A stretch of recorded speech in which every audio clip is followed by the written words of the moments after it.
Hi, I'm Skylar Buckmaster, and I decided to do my research on Billy Powell, or as he's more commonly known, Osceola. Of course, he's one of the Seminole leaders during the Second Seminole War, which was protest for removal of the Seminole people from Florida to Indian Territory. But before that, he was born in Alabama. His mother was Creek, so he gained his Creek lineage from his matrilineal side, which was tradition for Creeks at the time.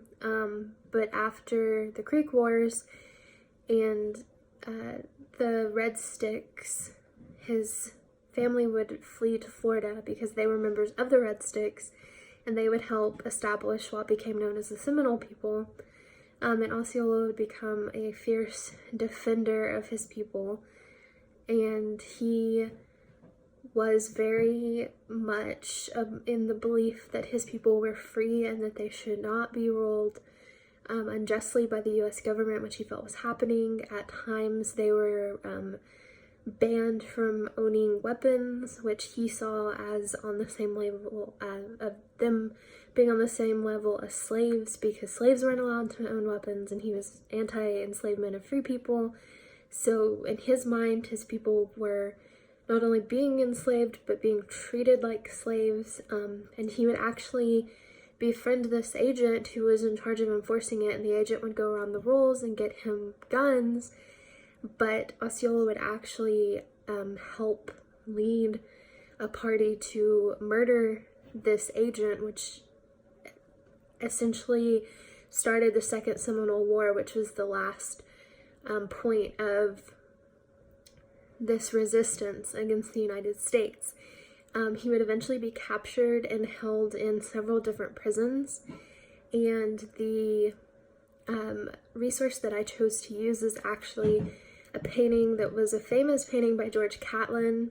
If you look up Osceola, of course, it's going to be the first painting you see. It's a very colorful painting, and he looks very regal, and he has his headdress on with his bright colors and his feathers, and he's dressed in this formal wear, but he was actually sitting in prison at the time for what the United States considered acts of basically terrorism. And unfortunately, he would die while he was in this prison. It said he died of malaria, but no one has actually ever been able to prove it, and of course we can't really look at it that well today. But I'm just going to go ahead and share the picture with you so you can kind of look at it, and to me it's amazing that this is a prison portrait and not something that was made in the grand hall of some house. Here is that portrait of Osceola once again. This was painted by George Catlin, so of course he was famous for meeting with prominent Indian leaders and just members of different tribes and trying to catalog what they would look like in their daily life and how it affected their culture and, you know, different things like that. But also he, as you can see, is dressed very well. He is wearing robes and beads, and he has that